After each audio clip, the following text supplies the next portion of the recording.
જ્યારે જ્યારે વાત આવે નવા સંશોધનની ત્યારે રાજકોટની નવી કામગીરી સામે આવી છે. રાજકોટ શહેર અગાઉ પણ ડિફેન્સ ઇક્વિપમેન્ટ બનાવવા લઈને જાણીતું બન્યું છે, ત્યારે હવે ટેકનોલોજીમાં પણ રાજકોટ સતત આગળ વધી રહ્યું છે. ડ્રોન જેવા મહત્વના સાધનો પણ મેડ ઇન રાજકોટ બની રહ્યા છે.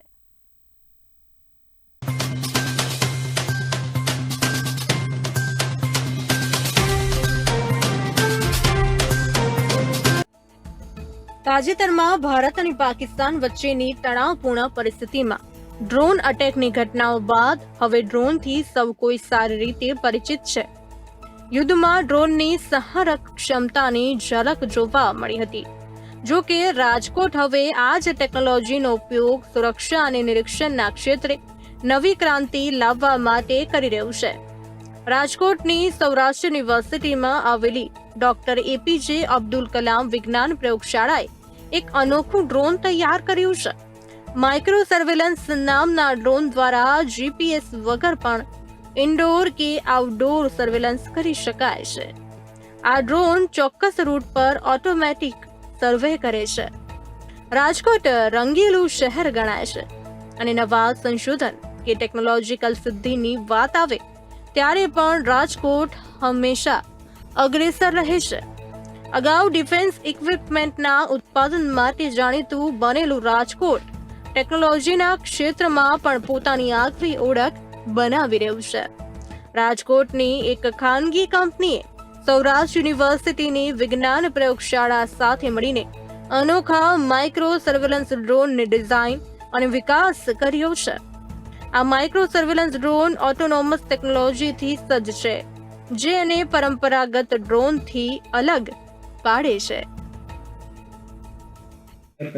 આપણે ત્યાં અત્યારના સ્ટ્રાઇડ ડાયનામિક્સ પ્રાઇવેટ લિમિટેડ એ લોકો ઇન્ક્યુબેટી થયેલા છે, જેના ફાઉન્ડર પેન્સ માટરિયા છે.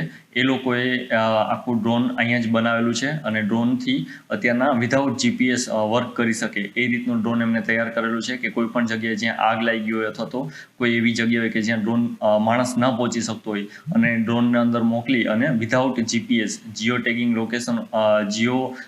લોકેશન વગર એ ત્યાં જઈ શકે છે અને ત્યાંની માહિતી આપણને આપી શકે છે. એ ટાઈપનું ડ્રોન એમને બનાવેલું છે.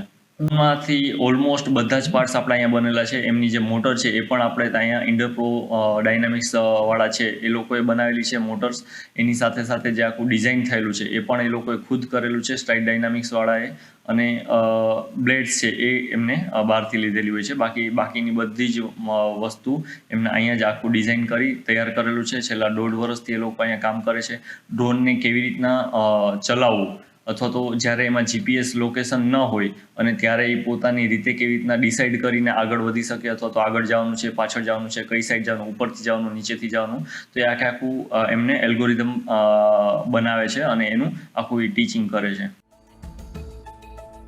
ઓટોનોમસ ટેકનોલોજીથી સજ્જ, પરંપરાગત ડ્રોનથી અલગ, જીપીએસ કનેક્શન વગર ભરી શકે છે ઉડાન, ચોક્કસ દિશામાં જઈ શકે છે ડ્રોન, જીપીએસ જામર લાગ્યું હોય તો પણ કાર્ય કરી શકે છે ડ્રોન, જીપીએસ વગર ઇન્ડોર આઉટડોર કરે છે સર્વેલન્સ, બિલ્ડિંગની અંદર સરળતાથી ઉડી શકે, ચોક્કસ રૂટ પર ઓટોમેટિક કરે છે સર્વે. ડ્રોનની સૌથી મોટી ખાસિયત એ છે કે કોઈ પણ બિલ્ડિંગની અંદર સરળતાથી ઉડી શકે છે અને સર્વેલન્સની કામગીરી કરી શકે છે. સામાન્ય રીતે ડ્રોનને ખુલ્લા આકાશમાં ઉડાડવા માટે જીપીએસ કનેક્શનની જરૂર પડે છે, પરંતુ રાજકોટમાં તૈયાર થયેલું આ ડ્રોન જીપીએસ કનેક્શન વગર પણ ઉડાન ભરી શકે છે અને ચોક્કસ દિશામાં પણ જઈ શકે છે. જ્યાં જીપીએસ જામર લગાવવામાં આવ્યું હોય એવી પરિસ્થિતિઓમાં સામાન્ય ડ્રોન કામ કરી શકતા નથી, જ્યારે આ ડ્રોન સરળતાથી પોતાનું કાર્ય કરી શકે છે. નીલ ગગલાણી, બે ઇન્ડિયા, ભરોસો ગુજરાતનો.